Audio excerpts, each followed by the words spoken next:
All right, welcome back to our regular viewers, and thank you for joining us for part two of episode 6. If you are new to our podcast, a new peer ally, or new to the workforce, we're glad we found you. This podcast is for behavioral health clients and consumers, advocates, allies, peer support workers, community health workers, and community stakeholders, where we talk about advocacy, recovery, peer support, and provide education related to legislative changes to statewide policy to empower you as a client, consumer, or ally to lift up your voice as a stakeholder in the behavioral health system. With me today are my awesome Access California program teammates, I'm Jocelyn. I'm Grace. and I'm Nicole. We are so excited to bring you part two of our conversation about best practices for interpretation, translation, and language access with the help from another one of our Cal Voices team members, Ori. To provide some insight into our own language access within our organization, Cal Voices currently has 11 individuals on staff who are multilingual. Languages spoken among our team members include 7 who speak Spanish, 2 who speak Russian, 1 who speaks Hmong, 1 who speaks Tagalog and Arabic. With our community support team, we have staff who speak Spanish or Russian. With our Wise U team, we have staff who speak Hmong. Within our Placer Children's System of Care, we have staff who speak Spanish. Within our Sierra Wind Wellness and Recovery Center, we have staff who also speak Spanish. With our consumer-operated warm line, we have staff who speak Russian. With our Access California team, we have staff who speak Spanish. And within our Cal AIM program team, we have staff who speak Tagalog and Arabic or Spanish. As mentioned, joining us today from our Cal AIM program is Oriana Cantor Mendez. Ori is currently our Cal Voices Cal AIM program's lead enhanced care coordinator and brings a wealth of knowledge and skills from her experience with Cal Voices.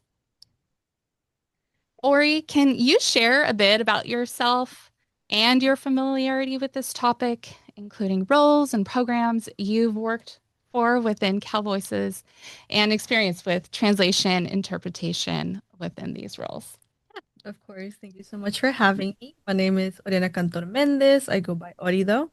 I have been with Cal Voices for the past 2 years, I would say. I initially started as a peer certification trainer with our YSU program. So I help people, get trained to become peer support specialists. And then I am currently one of the lead enhanced care coordinators in our Inspire team. That's our Cal AIM program. We provide enhanced care management services, which is pretty much care coordination. And I have been translating and interpreting my whole life, I would say, especially since my parents are also Spanish speakers. So every time, they had any kind of questions or they don't understand what's going on if they get something in the mail, I'm the one usually translating for them. I was also a Spanish tutor for a little bit. So I helped a lot with the translation for the parents as well. A lot of translating and interpreting. And I think that's something you guys touched on part one, where translation and interpretation is different, right? It looks a little bit different. Translating is a little bit more on paper, whereas interpretation is like, what is the tone? What am I trying to convey to the people that I'm talking to? Currently, with my position as a lead enhanced care coordinator, I provide services to Spanish speaking members. So it's funny because at first, all of our Spanish speaking members went to me. But currently, our other lead enhanced care coordinator, he also speaks Spanish. So we can divide that.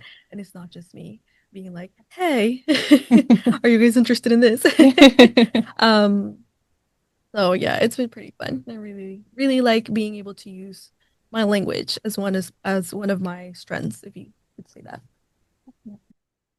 Awesome. Thank you, Ori. In part one of this episode, Jocelyn explained, like you said, that translation and interpretation are technically distinct translation involves written communication, while interpretation involves spoken communication.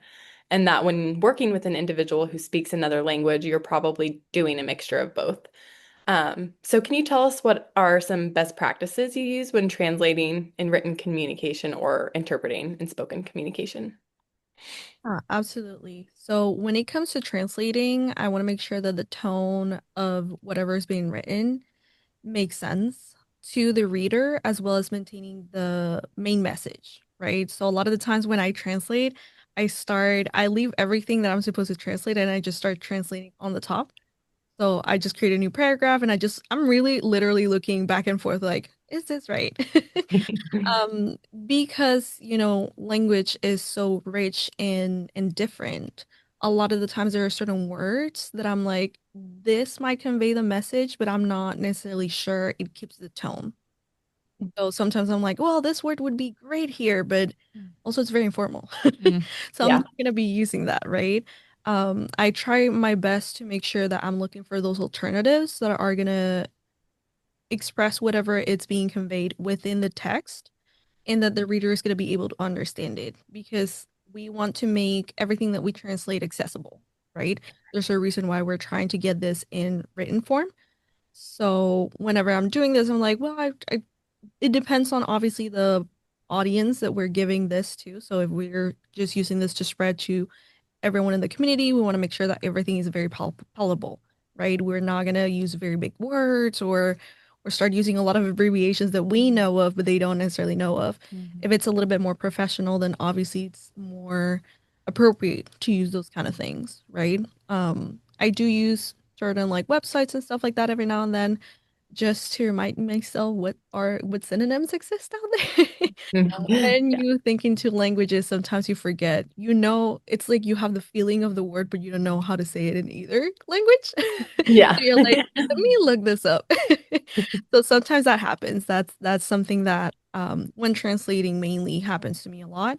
When it comes to interpretation, it definitely depends on the scenario we're talking about, right? If I'm talking to a community member or one of my members, it's a little bit more relaxed, a little bit more informal because we're just having a conversation. Like, hey, this is what we are talking about. These are the main points. This is what you will need to know from this conversation. I obviously interpret everything. It's like, hey, this is what they said literally, and then move on from there. So from this conversation, this is what we're getting. If it's a little bit more formal, right, where we are translating for things like the company or sorry, we have to interpret things for the company or within my program myself, sometimes I have to like give them a spiel of like what is enhanced care management. Mm. What does that look like? So a lot of the interpretation, I really need to take a step back and say like what are the wordings that first of all are going to be useful, and then how can I make sure that the cultural context is being taken into account. That's one of the things that I've seen mostly with like both translating and interpreting. Because one thing is like translating or interpreting something like right off the bat, like, yeah, this is the literal translation. And then you just look at each other like, okay. So the cultural context really matters. It's something that I've come to find out ever since my Spanish tutoring days where just talking to parents, talking to students and stuff like that. And then even in YSU and here with our ECM program, where when you're talking to somebody, especially in a different language, it changes our perception of things, right? Mhm. So the cultural background is really important. Yeah, Absolutely. thank you. Thank you for sharing that. I think that illustrates perfectly why we need really skilled, competent translators and how complex translation and interpretation is in terms of, like you said, the tone, the cultural context, accessibility. So thank you for sharing those practices. In our last episode, one of the barriers we talked about is idioms of distress and kind of those culturally shaped ways that people express emotional states, like saying that you're feeling heavy, you're feeling blue, and how when those don't translate accurately, that can lead to, misunderstandings, sometimes even a misdiagnosis or a wrong treatment of a certain what someone's experiencing. Are there other barriers that you've experienced, either in interpreting or translating? I think mostly is the fact that there is no standardized way of expressing things in the peer field. Because of the peer field, it's a lot, it's very altruistic. It's technically things that we already do in our life. Like whenever you come into the peer support field, you have already been supporting that friend, or you have already been there for that person or family member, or even for yourself, like navigating the system. So coming into the field, it's already so, I wouldn't say informal, but it's very vague, the wording itself. So, for example, one of the things when I started here was how do you translate peer support? How do you tell somebody? And it happened to me. I had to explain to my family members. I was like, "Oh, what do you do?" And I was like, "Well, I help people, but I also train people, and it's people that help other people." And they're like, this makes no sense to me, right? And even then, sometimes during the training when I was in YSU, some of our Spanish speakers would be like, "Is there any way you can translate that for me in a way that's gonna make a little bit more sense?" And I was like, let me think. Mm. Because again, we go back to that idea of like culturally speaking, there are certain things that we don't necessarily, or it doesn't necessarily translate well, or not necessarily translate well, but the translation becomes a little bit icky. So again, even with the word peer support, there are different ways in which like DHCS or Mesa and all of these organizations they translate it themselves, but there's no like standard way where they say like, oh, it's this way. It's like cool. So that's one of the main barriers I've seen when it comes to communicating about our field itself. It's just being able to say like, this is what we do. And I feel like within my community, within the Latino community, it's something really hard to explain because it's something that's ingrained with us. We're a very giving community. We're always like, okay, we'll support the people that we love. We like if my neighbor comes in and says like, "Hey, I'm not having a good time. Is it okay if, we just spend some time together?" Absolutely. But then when it comes to other people that aren't necessarily part of our community or part of our circle, that's when they're like, "No." Yeah. So being able to explain those things, that's when you have to take into account the cultural background. What does that look like? It's like, hey, yeah, remember that thing that you did for our uncle when he was in active addiction? That's what we're doing. And they're like, oh, okay. Like it's really about what lived experience we're bringing to the table and how we can connect that. I know that's one of the main barriers because I have tried to explain this to my parents so many times. And it wasn't until I gave them like a concrete example of what it looks like for them to be like, "Oh, I think I kind of understand what you do." And then they're like, "You're a social worker." It's like, "No, no. Let's go back." So definitely just understanding what it looks like within the community itself. And obviously, I think this also is different in other communities, like the Arabic community, the Muslim community, if you have other like the Chinese community, stuff like that, that cultural background affects the perception of what recovery looks like. Therefore, that also changes how we talk about it. Like, especially in the Latino community, mental health isn't really that well explored. So even then, it's like, yeah, we do have like the main words for all the diagnoses and stuff like that. But then you talk about recovery, and it's like, well, recovery is already such a, in a sense, loose concept. Like, it looks different for everybody, even though we all understand what it looks like. So how do you translate that, right? Those are mainly the barriers that I've seen. Yeah, Thanks for sharing. That totally makes sense. Yeah, go ahead, Nicole. I was just going to say, same thing, Joss. To piggyback, it makes complete sense within cultures trying to express what this work is, what recovery is, and leading to then what advocacy is. Because understanding the idea of recovery, if it takes a while and those concrete examples to be able to express what it is that you're doing. And then on top of that, adding that advocacy layer or anything else that you're doing within your new Inspire program, those barriers and those obstacles, I can only imagine the time that it takes that you're doing to be able to help reach our community members in a way that is possibly with a holistic Mhm. approach and acknowledging and recognizing their cultural backgrounds and how to connect with them and building that trust and rapport. So Yeah. to be able And to do that with everything that you've got going on, it of sounds like you're course. doing a great job. You. And if I may add to that, I love that you mentioned advocacy because even to this day, I don't know how to say advocacy in Spanish. It's a hard concept to explain to people within our community. I Mm. feel like a lot of the times, culturally, we're just not, we don't advocate for ourselves. Mhm. And if we do, they're just like, oh, yeah, you're just loud and the person that just wants to, disrupt everything and stuff like that. So even then, how do you teach somebody about self-advocacy or advocating or willingly go to town halls and meetings and stuff like that for them to understand when there's not an exact word Mhm. on how to tell them that, Mhm. right? Like the Mhm. advocacy aspect is something I've kind of struggled with this job in particular because a lot of my members want to be able to advocate for themselves, right? They want to be able to stand their ground and say like, "Hey, I deserve respect. I deserve this services." But how do we get there? Yeah. How do we get there if we don't understand what advocacy is? Yeah. So thank you Definitely. for that.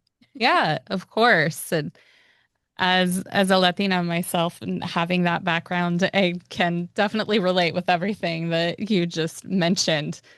And to that point in my own learning, in this experience and in my role, it's been huge and it's been eye-opening.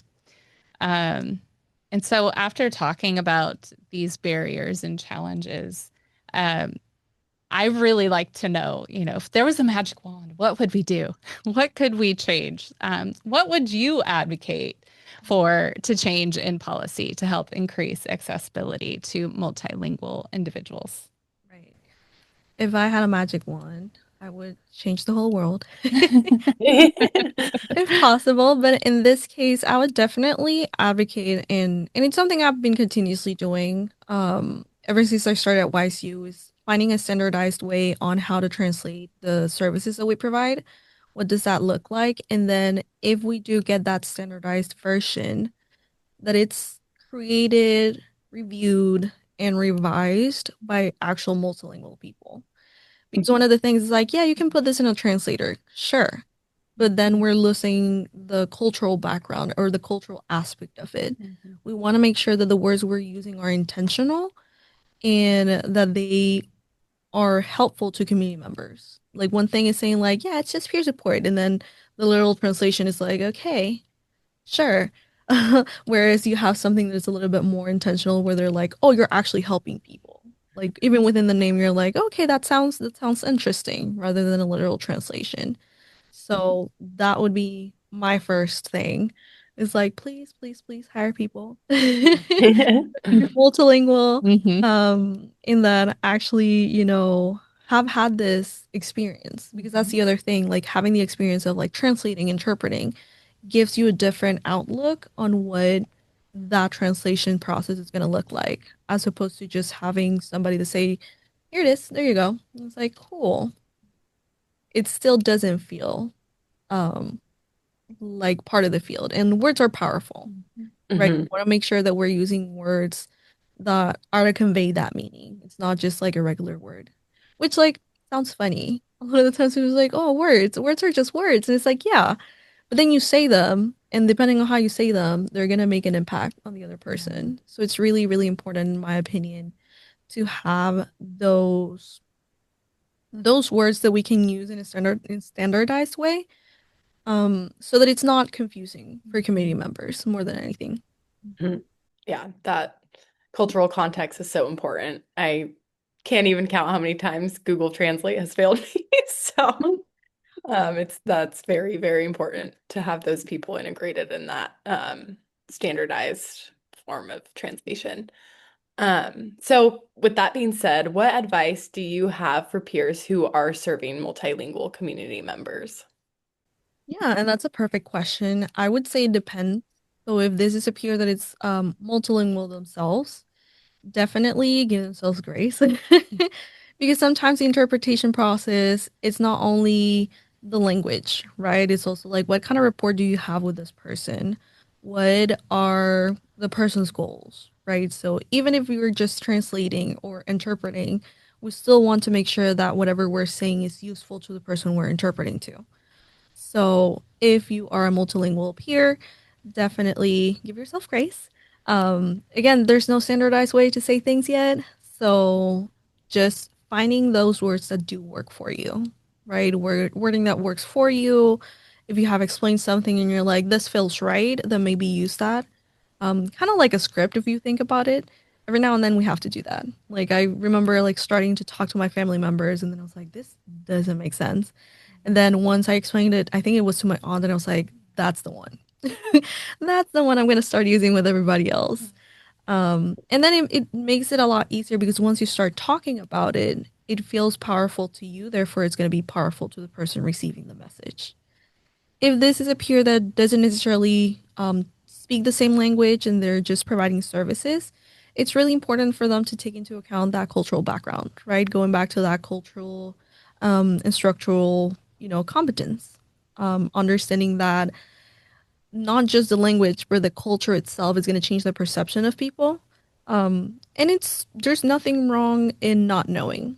And it's always great to ask. A lot of the times when I was doing the YC training, people were like, how am I supposed to work with this person if I don't know? It's like, ask.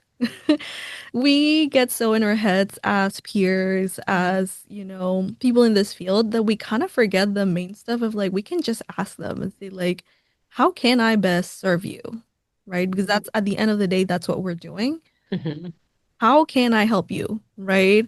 Does that include like maybe having an interpreter? Do you think like maybe, you know, going into more Spanish speaking services works best for you? Do you think like, hey, maybe I'm not fully or efficiently being able to provide this service for you because I don't speak the language, right? Like being able to understand those things. And something we say at YCU is like, leave your feelings at the door. It's never going to be personal. Mhm. And just being aware of these things, especially, culturally, politically speaking, what is going on? What's that looking like? And always like relying on your colleagues as well. If you do have Spanish speaking colleagues, it's like, how can I best let them know about this service? Or how should I introduce this to them? Because again, like that cultural aspect. Sometimes it's like very easy to say like, hey, yeah, there are these services. How let's go and all that good stuff.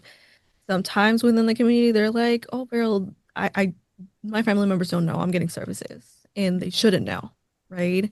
It's not like we can just give them flyers like, "Take this home," right? It's a little bit more like, "Well, there's this thing happening. Like, are you interested? What does that look like?" So taking into account those nuances, um, and then from there, being able to build on the strengths of the member, right? Their language is already looked and not prodded, but people just look at it and they're already being judged for it. So being able to become that safe space for them. Like, hey, we might not share the same language and that's totally fine. You still have that value, right? So that's something I would say. Thanks, Ori. Yeah, that's really good input and advice, I think, for all of us in this field. It sounds like a lot of it just comes down to that place of coming from a place of humility and a willingness to learn. So thank you for sharing all of that and your own experiences. Switching gears a little bit here, you are now, your new role at Cal Voices is the lead enhanced care coordinator with Cal AIM. So what's happening next for you in that role? And what are you looking forward to? I am really excited for what's going to happen next in our Caling program. We just started, so obviously there are bits and pieces that are still there. We have them, we just have to look for where we have to put them. But I'm really excited to continue to work with community members, just doing this job for as long as I've been doing it, which hasn't been long.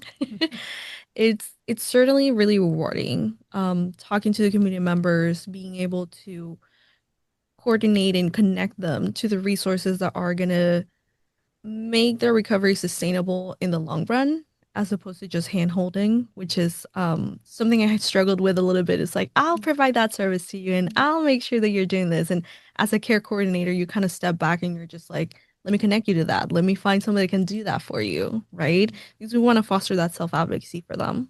We're also looking into getting into more managed care plans So hopefully we can serve a or expand the amount of people that we serve. So that's also going to be really exciting.